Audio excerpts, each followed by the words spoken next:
amigos y bienvenidos a este vuestro programa Dos gatos en tierra de perros. Un podcast de actualidad donde analizamos de manera fáctica y neutral las noticias más relevantes de la política y cultura norteamericana.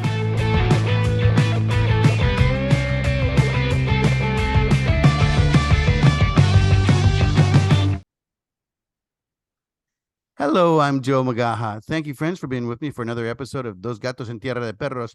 Today I have with me Mr. Brooks Crenshaw. Welcome, Brooks. Hey, Joe. How are you? I'm good. I'm good for a Sunday. It's fairly chill out here in California, and it's a little bit warmer than it has been, even though we never get cold like you guys get on the East Coast, I think. What part of California are you? Southern California. I'm in a town called Montclair, which is right in between LA and San Bernardino, but on the San Bernardino County line. So okay, yeah, I was stationed there for about 8 years in San Diego, Coronado. So like I had some good times in California. I'll put it that way. Yeah, it's a fun place. It's also a crazy place. We have everything from earthquakes to fires to politics seems to be on top of mind at all times, and a bigger and bigger homeless population, sadly, now. But I think that's going to change, hopefully, depending on how the economy goes and everything. So we had it's been a really wild, wild few months with the elections, and actually a couple of years because, Trump started campaigning going back a couple of years, and then, Kamala ended up joining in the last few months. And I didn't really know how it was going to go either way, if it was going to go for one or the other. And I was a little surprised. But now it seems like a much stronger Trump than last time in terms of his choices. His nominees this week had their hearings, a few of them, Kash Patel, Tulsi Gabbard, and RFK Jr.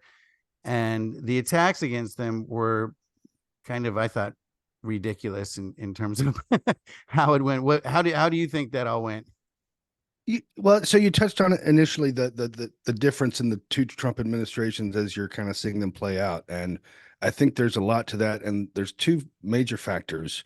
The first is Trump wasn't political before his run for president, so he had what I have coined the Trump problem, which is when you're trying to reform or trying to come in as an outsider and you have to select a cabinet, anybody that's of the pedigree to be in that cabinet is going to be of the establishment that you're trying to effectively unseat. So, and he made a lot of those errors, which I don't even know if they were errors as much as it was, you have to go through this process before you can get an education in how to be in this office.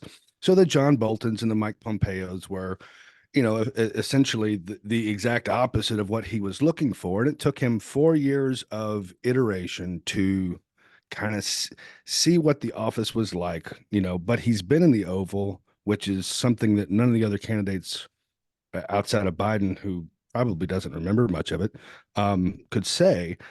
And so, I think this time around, he has had 4 years in the office, 4 years to plan for the office. And, I make the comparison, given my military background, that he's the guy that's actually stuck his head in the room to see where everybody is before you can actually clear the room. And so in that role, I think he was the best candidate, the second time around. Another thing that I think also kind of tempered him a bit, his first term, his relationship with the media, and it's still what it is, but I think the assassination attempt in Pennsylvania had an impact on him.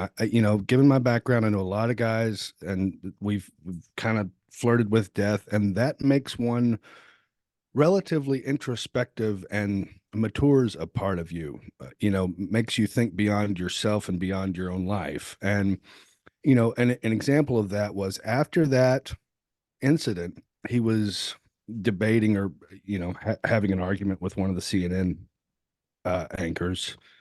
And instead of his normal, you're fake news, insults, he stopped and he said, you have so much potential. You could be great. but you're doing this instead. Why are you doing that? And like, that's a different Trump, right? Like that's somebody who's been kind of kissed by a bullet publicly, and I think that has changed him for the better in a sense, because I have a lot of experience with people who have experienced that, and it makes them wiser in a particular avenue, and I think he is that. So I think between the lessons learned and the after actions and the stakes being raised to the point that they are beyond his lifetime, I think that's had an impact on his choices, and I think he's made some really great choices. Cash Patel in particular, Tulsi Gabbard and RFK are an interesting dynamic because, you know, we haven't had a functional left and right in America in a collaborative sense. There's Jordan Peterson kind of talks about the purpose of the left and the right, and I tend to agree with him in that the right wing is supposed to defend that which got us here, right? Traditions are experiments that work, so there's something to that, but they're not the same recipe isn't always going to work as time encounters all the change that's always going to happen in reality. So you need a left wing to both innovate and to call out issues that may need to be addressed, and particularly for the dispossessed, for those that have fallen to the bottom of the hierarchy as it is. So like that's a really good way to framework what a good left and right. We haven't had that. Like one might argue that Tip O'Neill and Ronald Reagan somewhat encapsulated that, but I would say that Tip O'Neill pulled Ronald Reagan's pants down with Simpson Mazzoli, and the immigration issue's never been the same since after amnesty and the security elements of that deal were defunded. So it's debatable whether or not it's ever worked in my lifetime.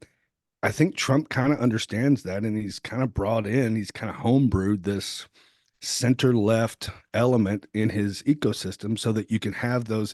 It's known that he likes to have people kind of debate in front of him so that he can kind of get the arguments and their finer points and steel man each position.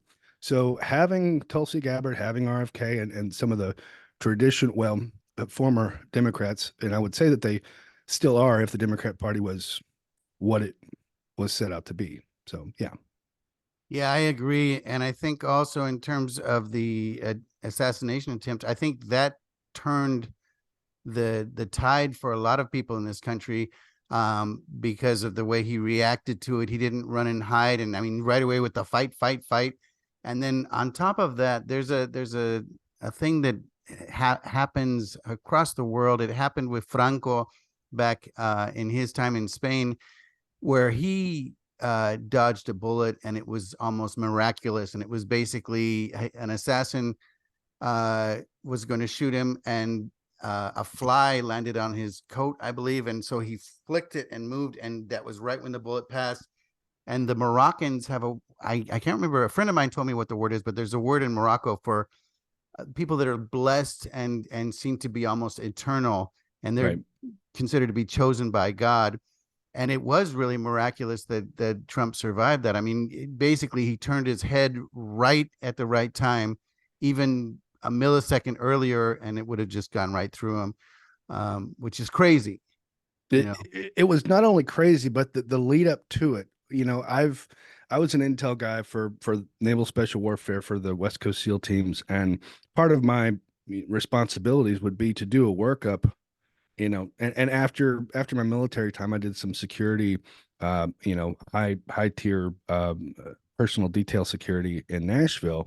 And one of my key responsibilities in both roles was to do a workup of a site and do all the security profiling and figure out where you need to put bodies. And there was a water tower that overlooked all of that. And the fact that they didn't have somebody, even just a body with a radio, from a comms perspective, was, in my estimation, negligent. And it doesn't seem to match the capability and competence of the Secret Service. So like there are all kinds of questions there. Why did this transpire the way it did? And it was a great failure of security. Congressman Eli Crane, who I worked with, and I think he's a great representative because he is all in for his constituents, and he doesn't really compromise with the Washington set. So he went out there and did a bunch of site stuff after the fact, and his analysis is similar to mine in that we both know the game, and the ball was dropped in a terrible fashion.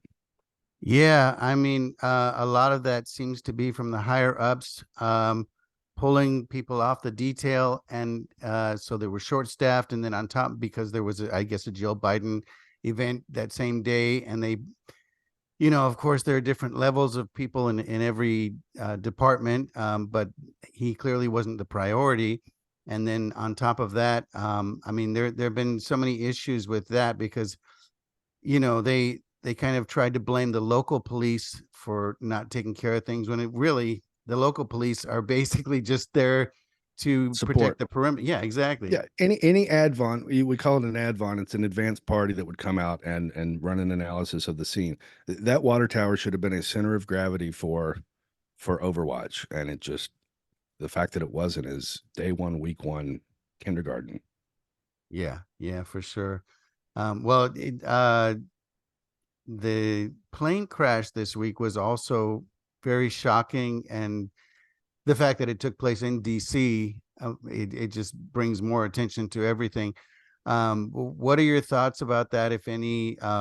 Is it too soon to have an interpretation on what happened? I think it's too soon to have certain interpretations. I mean, we know that the training operations there are significant in that you're going to have a trained element to evacuate, high level dignitaries out of the area in the event of an emergency. So, that's kind of the function of that training element.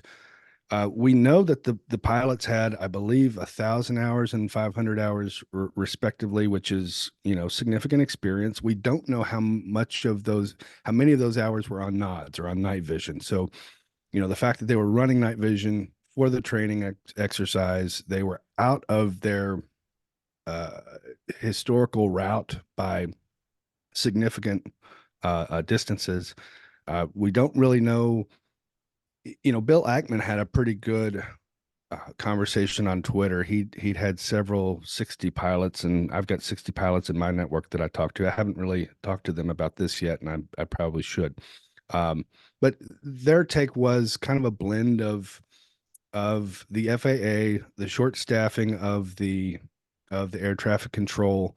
DEI is an element with regard to workforce, but it's unclear if that had any impact. It has an impact over the larger distribution, right? So you can't really ever pinpoint.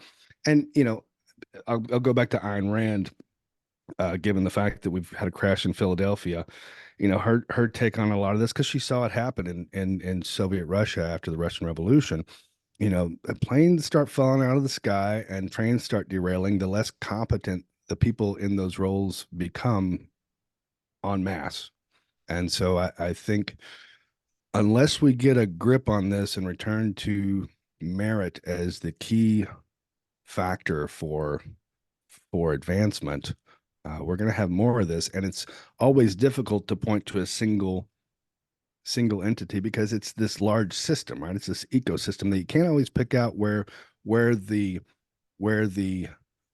gap was until you do a full analysis and a full investigation. So we're not there yet, and it's imprudent to point to that factor as a causal factor in this particular incident, but it is in the larger picture.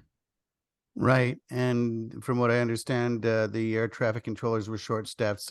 It normally would be two people, one handling the chopper and one handling the commercial airline. And they let one of the workers go early that day, which, I mean, from what I understand, they're overworked and underpaid and exhausted anyway, and understaffed. So they do need time off, just like any high pressure job. It exhausts you, and then you make poor decisions when you're overwhelmed. So I think that what we need to do is, and this is just my own personal opinion, but I think we need to staff up crucial positions like this,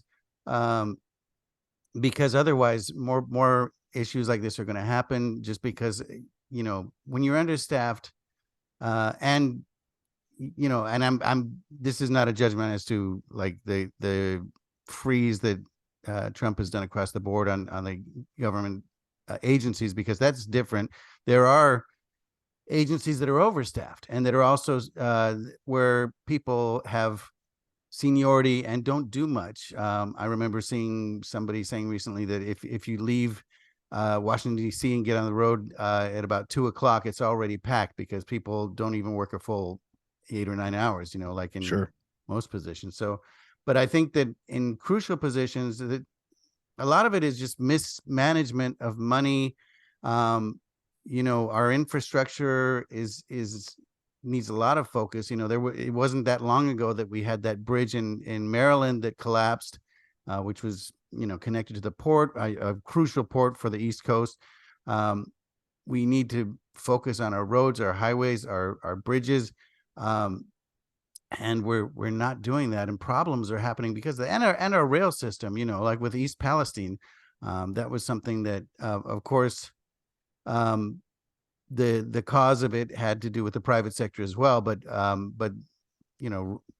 regulatory agencies should have been overseeing this a lot more. And from what I understand, Pete, I can't pronounce his last name, but Buttigieg or Buttigieg. Mm-hmm. Yeah, he didn't even visit for quite some time the site, and things have really just gotten worse for the people out there. But yeah, I think hopefully there's going to be a focus on just functionality, and I think hopefully that's part of the focus of this new administration. And maybe also, I think it's great that they're trying to end the wars, because the wars are a huge expense across the board. We've sent so much money to Ukraine and to Israel, and really we need to focus on our own country, I think, a little bit. What are your thoughts there? And do you think that we're going to be able to wind down Ukraine and Gaza within the next?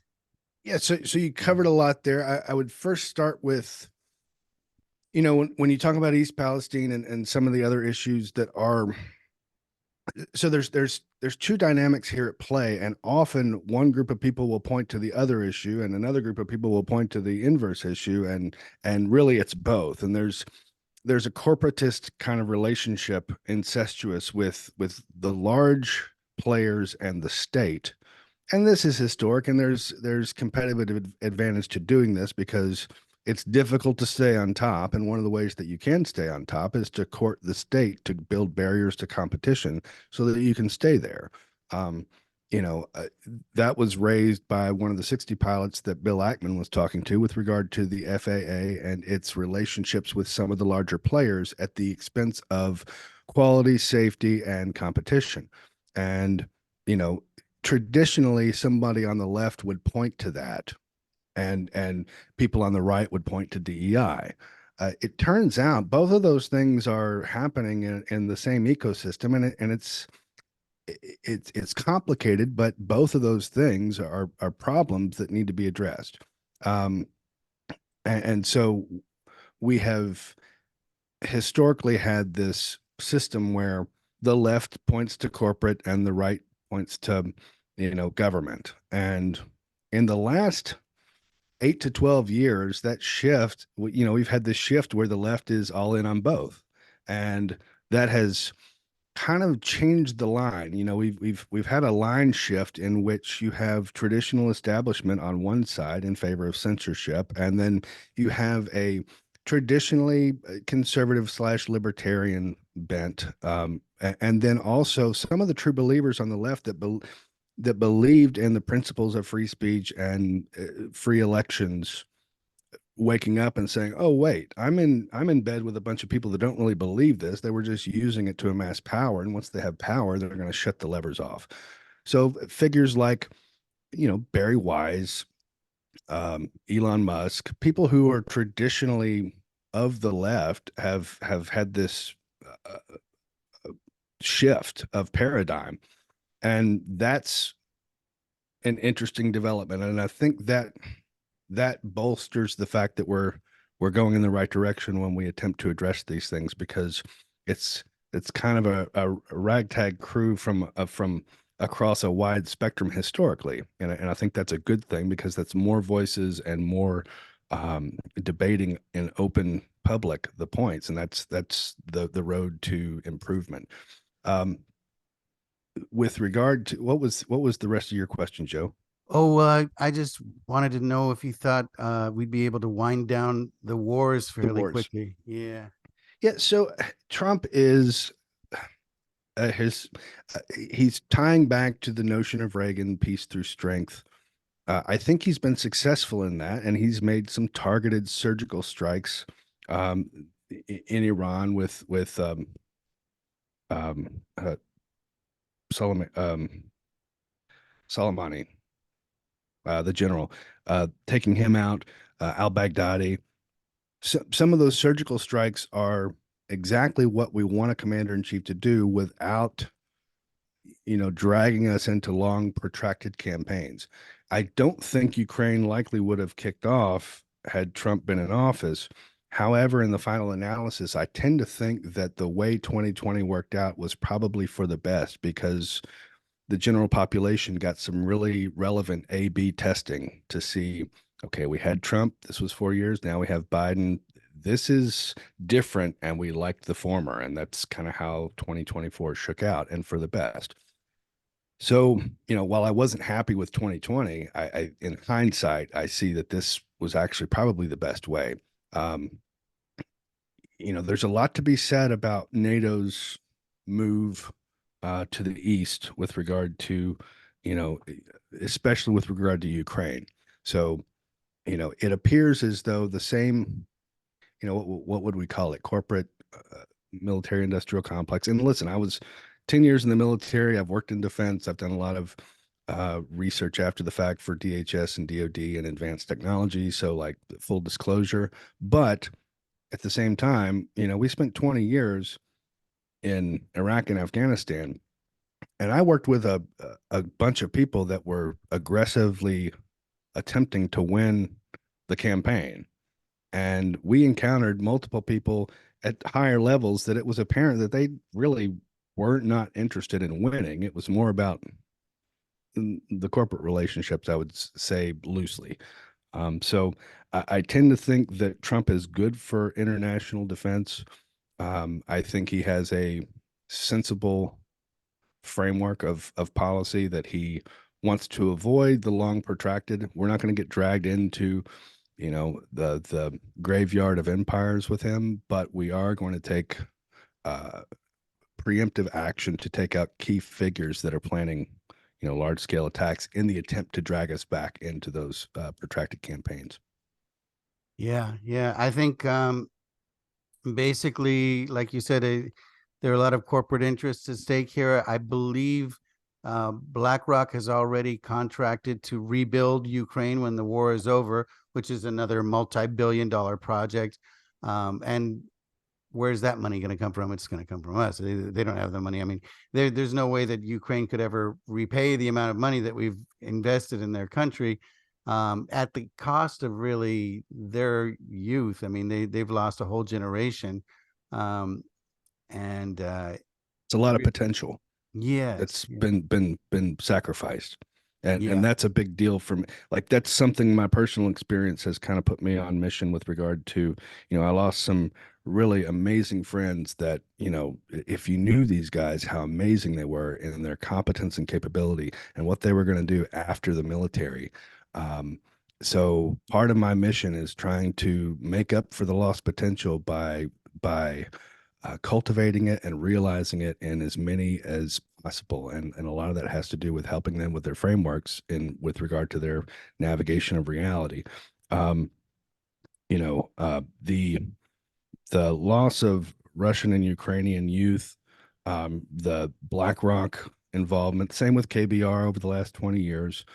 A lot of what has infected the corporate space has, and this is going to sound, unless someone has read up on this and is really well informed, it's going to sound a little wild, but there's a lineage of post-Marxism that has, kind of the long march through the institutions from approximately 1970 on.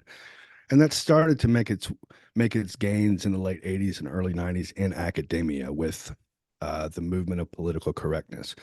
Political correctness comes from the notion that the postmodernists or philosophers provided an ingredient that informed the post-Marxist movements, that because there's an infinite number of ways to interpret reality, that there's no such thing as objective reality.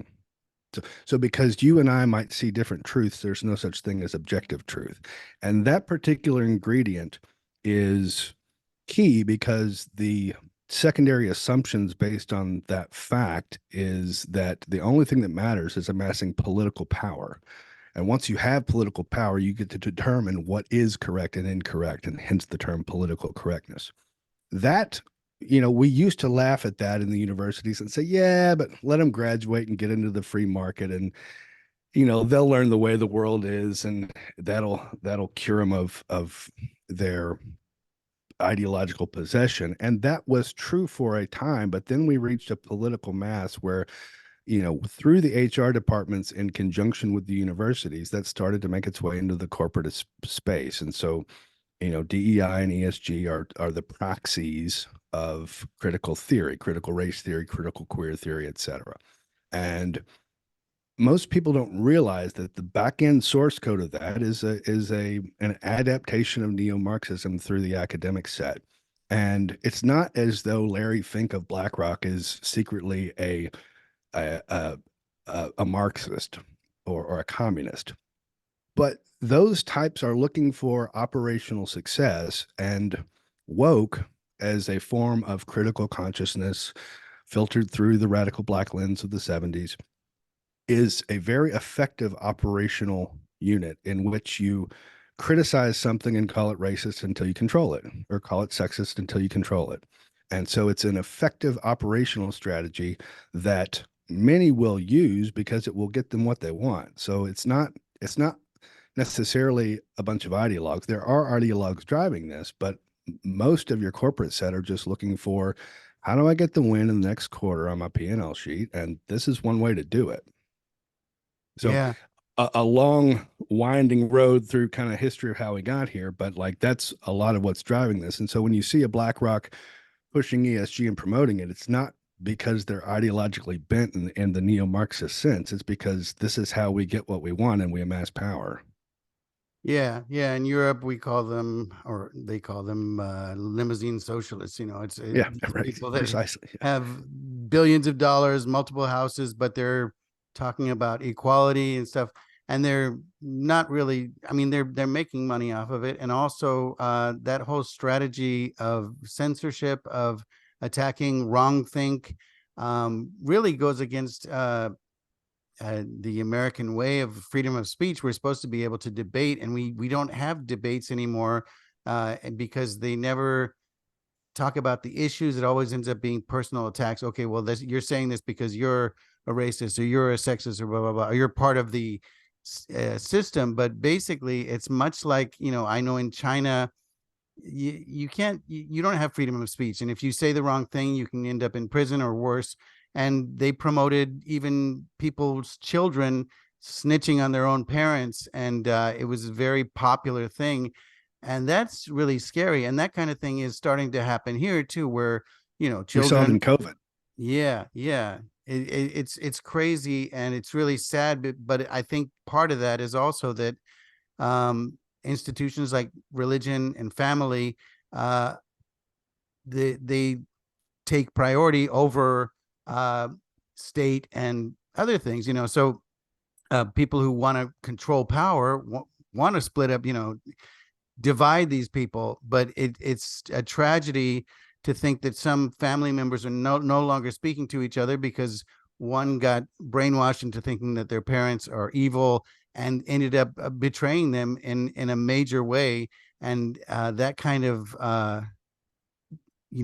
break in a family is really hard to get past, and forgiveness and that kind of thing. It brings you to a human level. It can happen, and it has happened but it means that you have to forgive someone for basically practically condemning you to death or destruction, Yeah, that's where the Judeo-Christian ethic kind of, is a solution to the problem set. And talking to you now, I understand you have enough international understanding to kind of know where we are. I've got an anecdote here about an American couple that was on vacation to Berlin post Berlin Wall fall, post Checkpoint Charlie, and they were there and talking with a couple of shop owners, and then they went on their way. And one of the shop owners said to the other shop owner, Americans are wonderful. They're just so pleasant. They're very kind. They're very nice. And the other one said, well, why wouldn't they be? Their neighbors never informed on them to the Stasi, right? And so, like, that's something we don't realize you don't get to come back from for many generations. There are cultures in this world that have very long memories. I spent a lot of time in the Middle East, and that's in particular. But of course, I'm from Kentucky, so Hatfields and McCoys is a similar human dynamic, the vanity of small differences in which there's tribal feud and tribal strife. So we got a glimpse of that in COVID, where neighbors are starting to narc on each other with regard to the nose was outside the mask and their grandparents were visiting and that kind of thing. And so I don't think that the damage was necessarily permanent in the East German sense, but I think we got to see it play out to the point that we realize, oh my gosh, this is where we're going. We've got to correct course. And I think part of that correction, of course, is moving from state as primacy to individual liberty as primacy, which is kind of the founding values. Yes, I agree. Yeah, civil liberties are being diminished in so many ways, and it almost seems to be a planned thing. And a lot of people have said, once they take away a right, you don't get it back. And more to the point of the consequences of the Eastern Bloc. Michael Malice talks about that. It's ingrained in his culture now that it makes it difficult for him to make friends, because you can never trust a person 100%, because you're always wondering if they're plotting against you, and your closest people are the ones that end up stabbing you in the back and ruining you.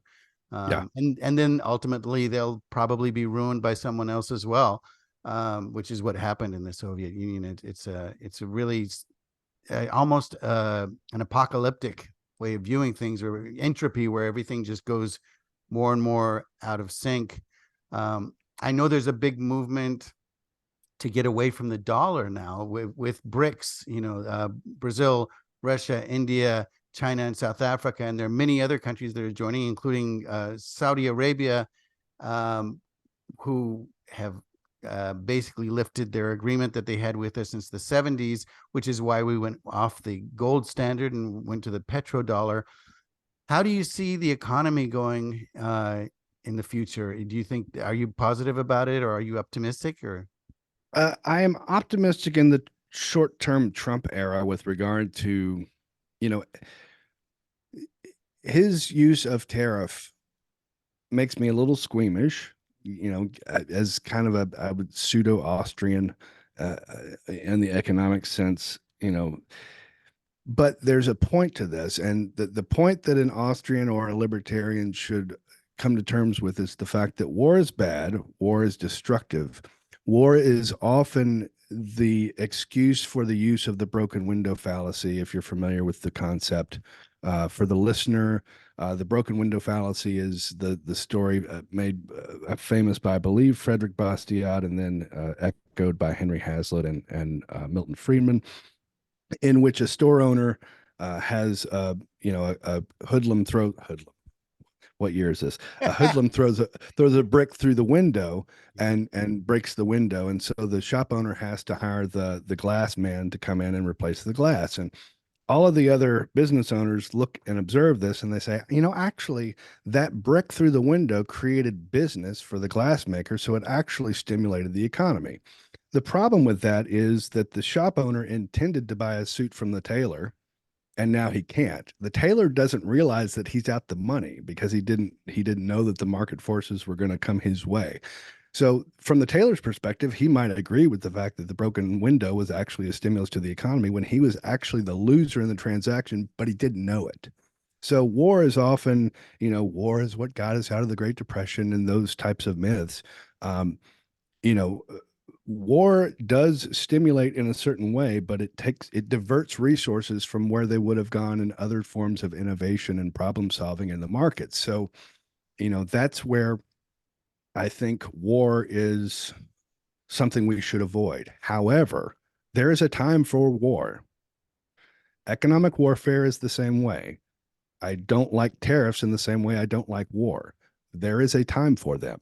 And I think right now, given the asymmetrical relationships that the US has with the international community, that might be a way to shock the system into a restructuring of who's who with regard to international markets and international relations.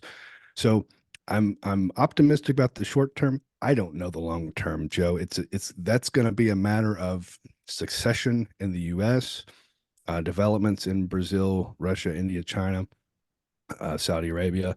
I have, we've seen the advent of the Bitcoin and the cryptocurrency. I have been bullish on that, but like when you look at the theory and the economics behind what is driving the value there, it's still somewhat unclear to me. And so that's not something that I've really delved into. I wish I'd invested in Bitcoin in 2012 when I thought about it, but outside of that, I don't really have much to say.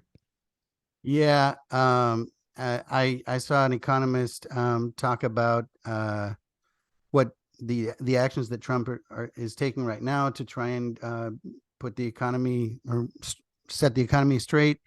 And he said basically anything that he's going to do, he needs to do it right now, because right now we're still basically in a Biden economy. But 2 years from now, he's going to own this economy, and any changes that he hasn't made by then, it'll be too late in terms of getting everybody on board. And historically, Democrats will capture one or both houses of Congress if history plays out the way that it always does. Anytime you've had a unified government post presidential election in the next 2 year cycle, one of the houses falls or both. So make hay while the sun shines, as it were. Yeah, and speaking of crypto and digital currency, there's been a big push. Well, Elizabeth Warren has been fighting against cryptocurrency basically because there's a whole push on the other side where they're trying to make U.S. currency completely digital and get rid of cash, which scares the hell out of me. I think that that's very dangerous. It means that they can track all of our all of our transactions, which they want to do. They want to not only tax it, but they also want to be able to track it. And then if they're not happy with you for wrong think or for whatever, they can freeze your accounts. There's been people that have been debanked already. That's an issue. But if all your money is strictly in digital form, it's very easy for them to freeze or even empty your bank account, I think. Yeah, this is a two-headed snake here in that, on the one hand, a centralized digital currency issued by the state at the end of a cash economy is absolutely ripe for tyranny.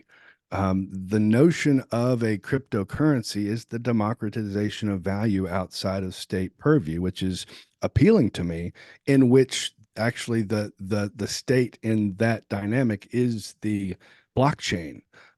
That said, now you're in a technological countermeasure game where, as quantum computing advances, how robust and how trustworthy is the blockchain going to be? And so you essentially have this micro war within a market ecosystem in which technology is going to drive trust in that particular currency, and viability in that currency.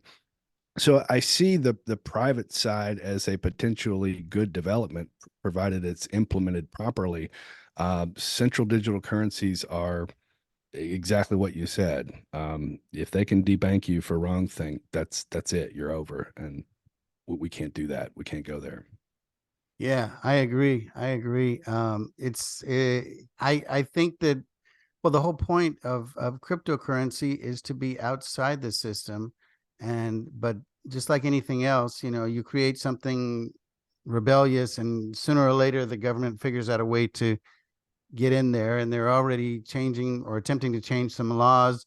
I know that the markets are already getting involved in crypto and buying Bitcoin and that kind of thing, which really goes against the whole philosophy of Bitcoin. And so I don't know how that's going to go. But I agree with you. I wish that I had gotten into Bitcoin Yeah. years ago. Well, to further complicate that on the private side, anytime you have a Wild West, a new market, and the same as can be said for cannabis markets in the U.S., is there's no shortage of grifter, snake oil, fly by night types that are going to execute on that dynamic. So this is where informed markets and sophisticated markets in terms of information are going to be key, because there's no shortage of crypto snake oil. Yes, and I'm glad you mentioned cannabis, because remember, the Obama administration and many others, even though they legalized it to a certain extent, they made it extremely difficult for dispensaries because they had to handle only cash, which means they were robbed frequently. They had to invest in security, and that was all just a way to intimidate them and push as many as they could out of the market, because they didn't have the resources to not only start a business, but imagine you have to start a business, but since it's cash only, you have to set aside a certain amount of money just for security, and armed security, and hopefully they know what they're doing, and hopefully that they're not in on it and end up robbing their own place, because that can happen too. But in terms of worldwide wars, there have been a bunch of coups in Africa over the last year: Burkina Faso, Niger, and there's another one that I can never remember. I know that in Burkina Faso, they kicked out the French bases, and a lot of them, I think they're allying more with the Chinese and with Russia. And part of that is that while we got involved in Africa a lot, generally when we come in, we don't build hospitals and schools. We just pull the resources and take a hike, whereas the Chinese are kind of settling there. How do you think that's going to play out over the next 50 years? I mean, and we need their minerals. We get the minerals for electric cars, all kinds of things, and not to mention other resources that they have. Yeah, that's a complicated set of facts. I haven't really followed Africa as a specialty, so I can't really talk to that outside of the fact that it's well known now that a lot of the minerals, in particular cobalt, that powers our cell phones and our laptops and EV, are almost exclusively excavated under slave conditions. And the same could be said for a phone manufacturing in China, where they had to erect nets over the buildings to keep people from jumping off and committing suicide. So, in terms of China and Russia exploiting the global resources, I see that as a troubling development. I'm hopeful that Trump can mitigate that in the short term. Long term, I'm an Intel guy by heart, and we always give ourselves an out, which is to say, if these assumptions are true and this happens, then you'll see this. Otherwise, we don't know. And that's kind of the blanket answer I would give here with regard to the larger complex system. Yeah, it seems that we, and not just the United States, but the Western world, in quotes overall, ignores the Southern Hemisphere, Latin America and Africa, even though they're huge resources that we pull from, and we do make money from them as well. And they have direct impact on us, especially Latin America, with the immigration that's been going on to the United States, illegal and legal. And there's massive deportations now. I have friends that have told me, because I have friends on both sides of the issue. I have friends that are actually undocumented as well. And there have been sweeps in downtown LA. A friend of mine saw sweeps in Pershing Square and MacArthur Park. So it's going on, and I think it's going on across the country. They are getting rid of a lot of criminals, particularly from Venezuela. And from what I understand, there's a rumor, and I don't know how true it is. I've heard it on some podcasts that the government of Venezuela has actually paid the gangs like Tren de Aragua to come here and cause havoc, chaos. Yeah, that's an effective strategy. Sending your criminals, exporting criminality is an effective strategy for the exporter, and a problem for the importer. And I think we've certainly seen that, especially with regard to Trinidad de Agua. And I have a complicated relationship with the refugee, particularly the refugee system, in that after the fall of Afghanistan, I was involved in trying to get some of our allies out. We were able to keep some of them alive that we couldn't get out after the door was shut by the Biden administration. And like the DC types were telling us, listen, if you come back, you're going to get treated like a sex trafficker. Like they're going to put you under the jail if you come back with a single soul. So at that point, any funding that we'd raised, we were, essentially moving people through Afghanistan to avoid the Taliban into safe havens and to get them the resources they needed to survive the winter. Since then, I've worked with, a number of refugees here to try to get them better placed in the market. You have a lot of people that you can't help, like doctors, lawyers, that just doesn't translate. You'd have to start from the beginning here. And so from a time value perspective, you just can't really get them back to where they were. However, mechanics with a lot of experience, particularly ones that worked closely with the U.S. for 20 years and were embedded with us and kind of took on our persona over the one they were born in, like those people are phenomenal. And I've helped get some of them into university and master's programs and into trades where the barrier to their entry was some federal classification. And so getting with companies that will put them through that pipeline to get them, credited so that they can be making really good money has been a particular passion of mine. So, I'm not concerned about their well-being with regard to Trump's immigration policy. There's a lot of fear that's going on. I'm seeing friends that are on Facebook on the left that are like, I adopted my children legally from, wherever, and I'm worried that Trump's going to take them away. And it's like, no, man, like that's not what's, and that fear is being stoked intentionally, and there's, I think the strategy with Tom Homan in particular, who I think is a bulldog on the subject, is to get the violent criminals out. The asylums and the prisons that were emptied, we need to track those people down as the priority. I think Homan's position is if you're in the apartment with them, and you're here undocumented, you're probably going too. I don't necessarily think that's a bad policy either. But the larger fear, at least right now, seems to be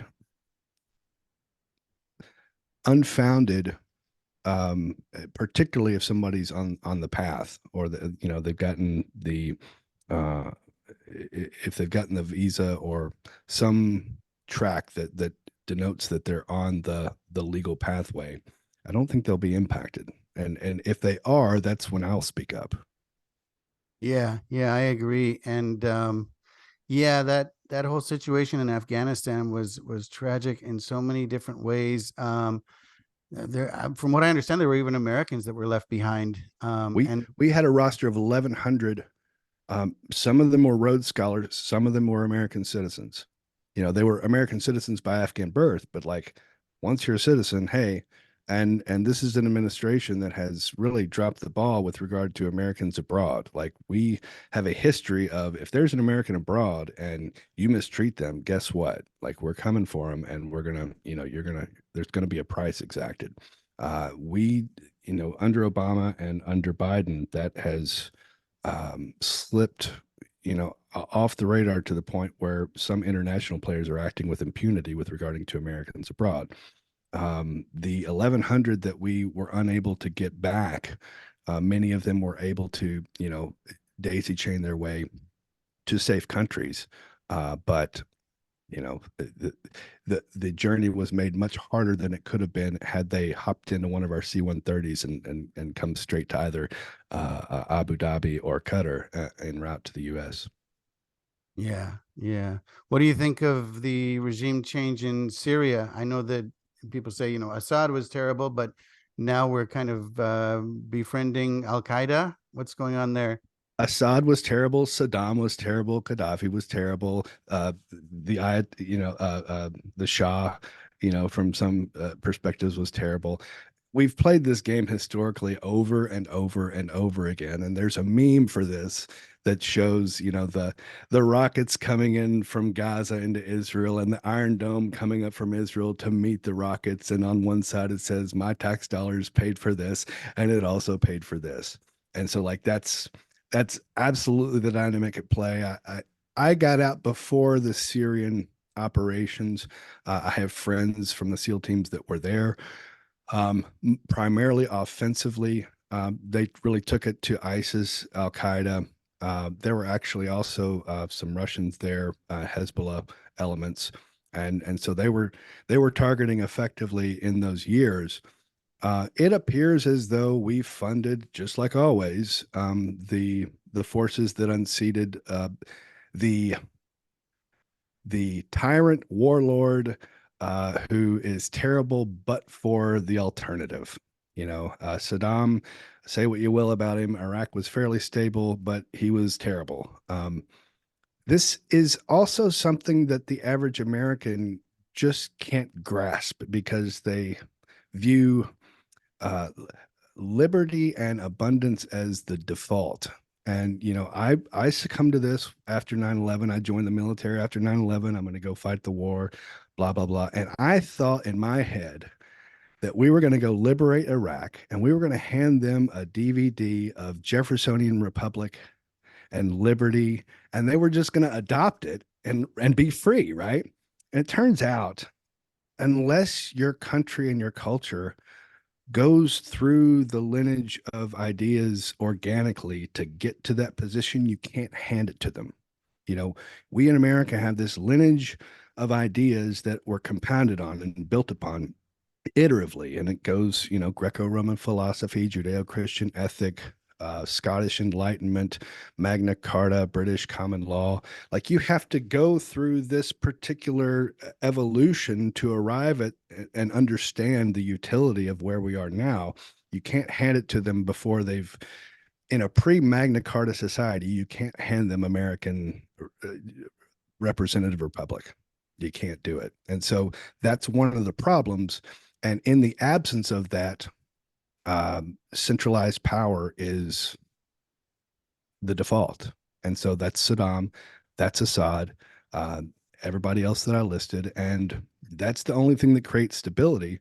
And outside of that stability, you end up with the huge insurgencies that Dick Cheney actually mentioned when he was asked before 9/11, why didn't you go all the way in Iraq during Desert Storm? And he said, well, we ran the analysis and we understand the region, and it would have devolved into an insurgency that would have been a quagmire we never would have got out of. And, I would add to say, and because I didn't have corporate interests that were going to profit from that for 20 years, I decided we shouldn't do it. Something like that. 100%, 100%. And it's crazy. Yeah, basically, I mean, this has been kind of an ongoing thing for the past century. In Africa, there are countries that were using parliamentary law from Britain and that kind of thing. But as soon as the Europeans pulled out, they were back to tribalism and Liberia. Yeah, exactly. Yeah. Exactly. And now it scares me because there are some people, and it seems like part of the whole purpose of the Ukraine war was that there are people on our side who want to dismantle or get rid of Putin, which, yeah, Putin's another terrible one, but what are we going to replace him with? Replace it with, yeah. Well, what is the alternative in the dynamic? And yeah, I think that's absolutely reasonable. I'm not a stooge for Putin. Putin's a villain. Putin's not stupid. And Putin has used the events as much as he could to his advantage. Um, he has strategic interests with regard to, defense from the western borders and the southwest approach. And a broad border for him is bad, a narrow border for him is good. And so amassing those states that were former Soviet entities are in his interest. I think that we were foolish in the neocon sense to really, uh, put the stick in the eye with NATO. I mean, at one point he was trying to join NATO, and Obama was like, "Nah, we're cool, man. We're cool." So, I think the U.S. has a long and storied post-Wilsonian uh, history of doing exactly this all over the world, and I think a more a, a foreign policy more aligned with our founding values and markets is a better alternative than what we have enriched a subset of our plutocracy in doing. I agree. And I think that, there's so much behind the scenes that we do that's really dirty and doesn't help anybody, like the blowing up of the Nord Stream pipelines. I had a gentleman on the show that was the only journalist who actually visited all of the 3 explosion sites, and he's coming out with another. He just came out with another article that's really good about it. But there was such little coverage of it, even though it was the biggest eco-terrorism action ever taken. It destroyed. I mean, the amount of pollutants it put into the air and the water, and it also cut off Germany from gas, which they desperately needed. And so then they're getting liquid gas from us, which we're selling them. We're making money, but ultimately I think that it's going to be good that Trump is saying, each country in NATO needs to pay their fair share. Why are we funding all of this when we're generally protected we have oceans on both sides of us? This is more for Europe's sake, and Europe should be paying a lot more of their fair share, but they're in economic straits as well. They're not doing well right now. The Trump realignment, I think, is something that's a prescription that's been in need for some time. Regarding the coverage of Nord Stream, conversely, remember the BP oil spill in the Gulf and how much coverage that got. This kind of tells the story of what is of the corporate media interest and what isn't. I recall the instance in which Trump spoke directly to the German delegates at the UN and said, "Hey, look, you're going to be beholden to Russia if you do what you're doing here." And they laughed at him, and it shook out exactly like he said it was going to. I think Europe is a dynamic that when put into a parable of sorts, it's the notion that a great man that comes up out of nothing and comes in through hard knocks and is competent and capable and gritty. The odds that he will make a great man out of his son are low, and the odds that his grandchild isn't going to be a worthless a-hole is nil, or isn't going to be. And that's the story of Europe. That's largely the story of the upper echelons of the U.S. In the U.S., what we should be doing is, there's this notion of Pareto or Price's law. Jordan Peterson talks about this a lot. The problem with Pareto is for the listener, it's a distribution in which a small subset of the population gets the spoils. The problem with that is it can't be laid at the feet of any economic system because it happens in nature. The biomass in the Amazon, it follows that. The size and gravitational pull of stars follows that curve, and it's the reason it occurs is because when you win in the first iteration, your odds of winning go up exponentially. When you lose in the first iteration, your odds of losing go up exponentially. And so we don't really know how to address that, but the best way to address that is to introduce churn such that the people at the top are punished quickly and get moved to the bottom while the people coming up get rewarded. And that over generations means more families spend more time in the winner's circle, and that you don't end up with this two-tiered plutocracy and the masses. Europe has been that, and the U.S. Has moved in that direction. And I think the best thing for that is meritocratic churn.